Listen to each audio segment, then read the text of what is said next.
Hey guys, it's Size.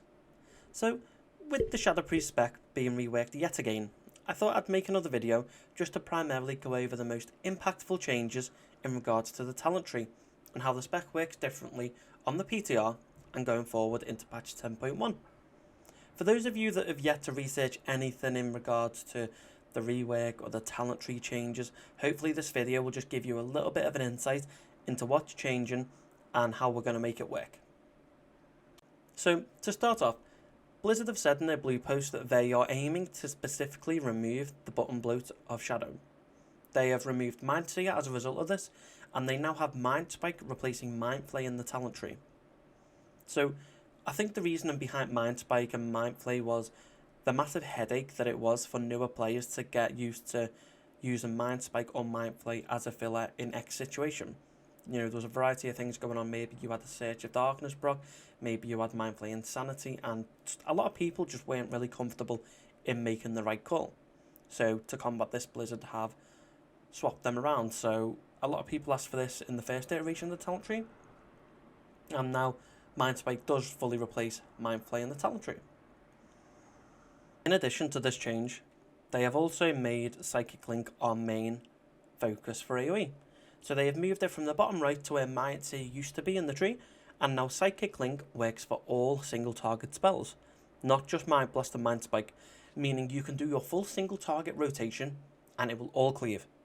This does also include Devouring Plague and Shadow Word Death, so them being thrown into that mix too means that all of your spenders are now being cleaved. But of course, Psychic Link was nerfed slightly to 40%, but it does balance out since the Devouring Plague does cleave. So generally among the community, I think the common consensus was the Shadow was feeling swamped in terms of the rotation. The newer players who hadn't experienced this amount of abilities before weren't fully comfortable with all of the abilities and procs that we have baked into our spec. And for those of you that have played Shadow for a while, you know this has been a common theme throughout Shadow history. We've always had buttons that we don't press, or we press in very niche scenarios, and we got used to that. That grew on us. Blizzard left us alone for a while, but now they're shaking it up.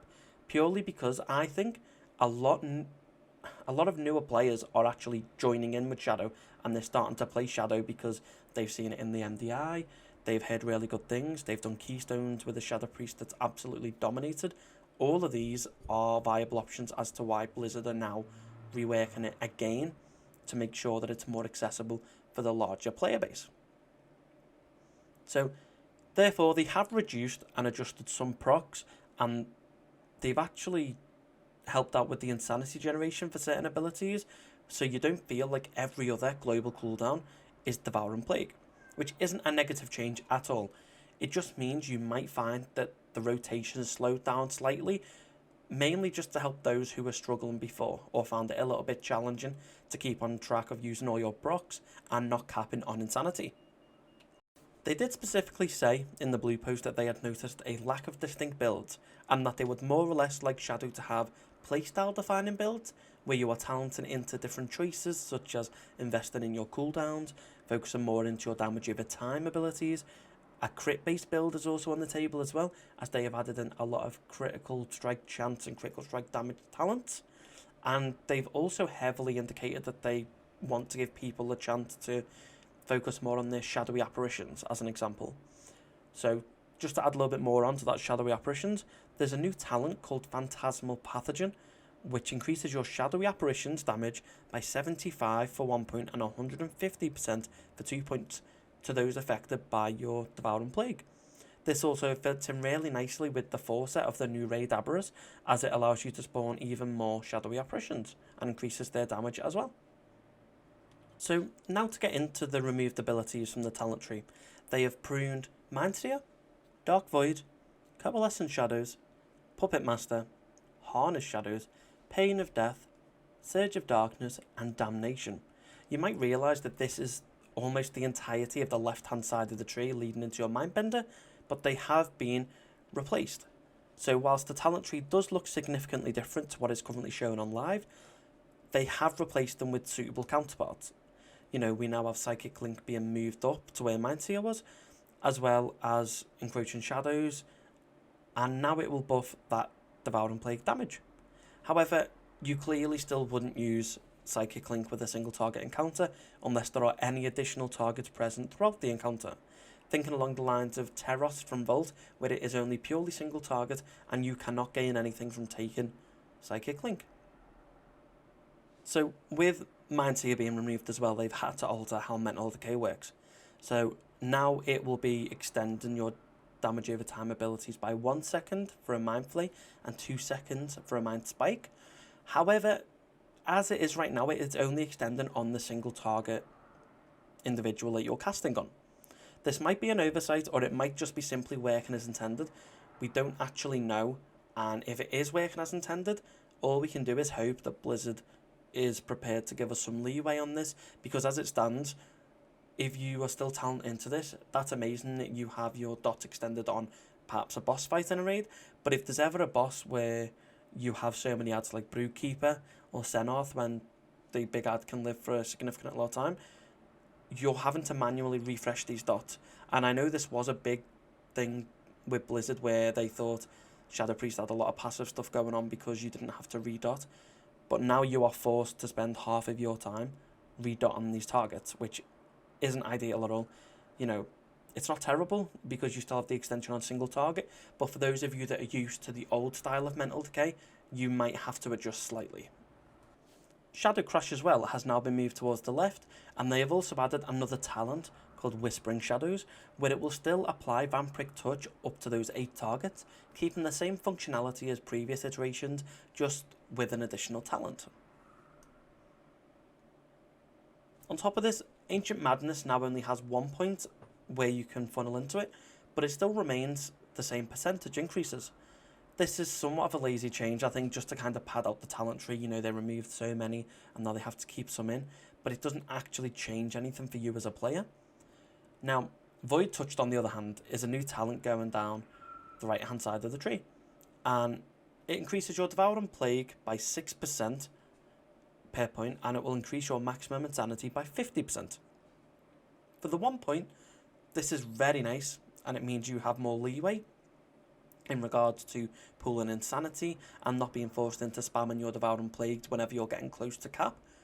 This paired with Mind's Eye means that you can start pooling your resources for those big, juicy, single target priority damage windows, which a lot of Shadow Priests love, and I'm also one of them. I really like the idea that I can absolutely blast a priority target on demand. But this does also link in with the AoE from Psychic Link, because your Devouring Plagues are still cleaving. Now, the next notable change is Mind Melt. So, Mind Melt now increases the critical strike chance of Mind Blast by 10%, up to 4 times, less than 10 seconds. I think the change to this was Blizzard's attempt to remove the overwhelming procs that we had in our rotation. But again, it's somewhat of a boring talent, and you won't feel much of a change at all in regards to this. I think at the most, you might end up playing a little bit more crit, just to make sure, even though it's a chance on a chance to crit, when it does crit, you're still going to be doing that extra bit of damage. On top of this, you have Maddening Touch as a flat damage increase of Vampiric Touch by 15 to 30% respectively, and has a small chance to generate 2 insanity each time it deals damage.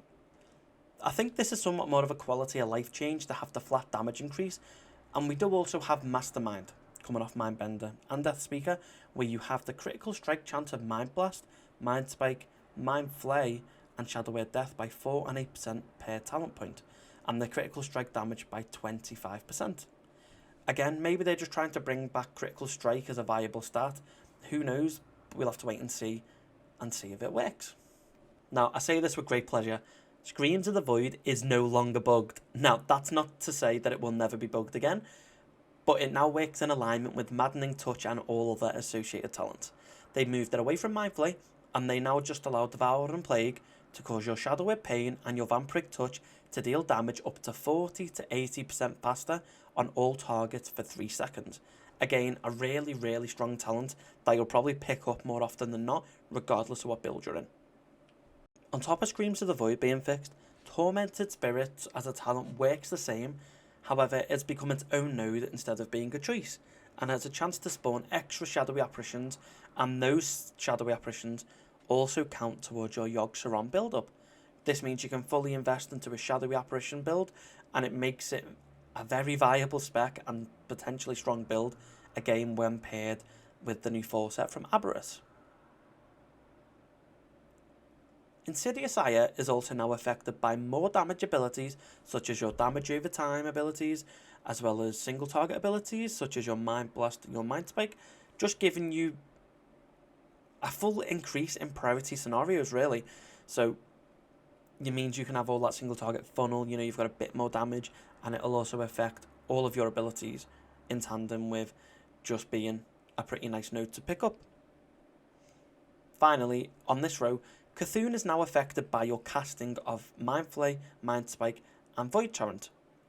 So, on top of this, if that wasn't nice enough, the spawns, so the tentacle spawns, are smarter, meaning that if you have significant targets in your vicinity, such as a Mythic Plus environment or a raid boss where there's up to 8 targets, it'll notice that and it'll proc a Mind to your AoE tentacle instead of a single target one. And the same in the opposite scenario, so if it's just a purely single target fight, or there's 1 to 2 added and they're not as stacked as they probably should be, it will then proc a Mind Flay tentacle. Super quality, a life change, but it will make all of that difference, especially when you're counting those little bits of damage in Mythic Plus or in a raid encounter during progress. You really want to be able to have that in the back of your head, that if you're in an AoE scenario, you're going to get an AoE tentacle, and if you're in a single target scenario, it's not going to ruin and going to go for a Mind to your tentacle instead of a Mind Flay. Now, the bottom half of the talent tree essentially remains the same. There hasn't really been any changes apart from the location of some idols being moved around to allow for better pathing into AoE or single target idols. But you can also get 3 idols now, which may be a build, we're not entirely sure yet, the sims are still coming in, but it's nice to have the option to have more than the 2 idols that we had on live. So, again, I'm not naive. I understand that there are some problems such as the mental decay primarily working in single target, which we're still not sure about. If Blizzard decide to change it, I'll be on board for it, but if not, it's still nice to have that extension in single target environments. But it does look like they really want us dialing in on Psychic Link being our main AoE source and maintaining your dots outside of it, but that does mean that maintaining your damage over time abilities is 10 times more important than it was in the past, because outside of Shadow Crash, you still don't have anything to get them up again straight away. So it means you're maybe going to be opening manually dotting and then saving Shadow Crash to reapply those dots. So there is very limited extension outside of your Void Eruption if you talent into it, and therefore the Void Bolt as bonuses. With that, guys, this has been a really lovely video to make. You know, I've had some time out of the loop, and there has been a lot of big changes, and whilst most of them are quality of life, I really don't think that the vast majority can complain, because I feel like these changes have been put in to allow newer people to access the spec a bit better.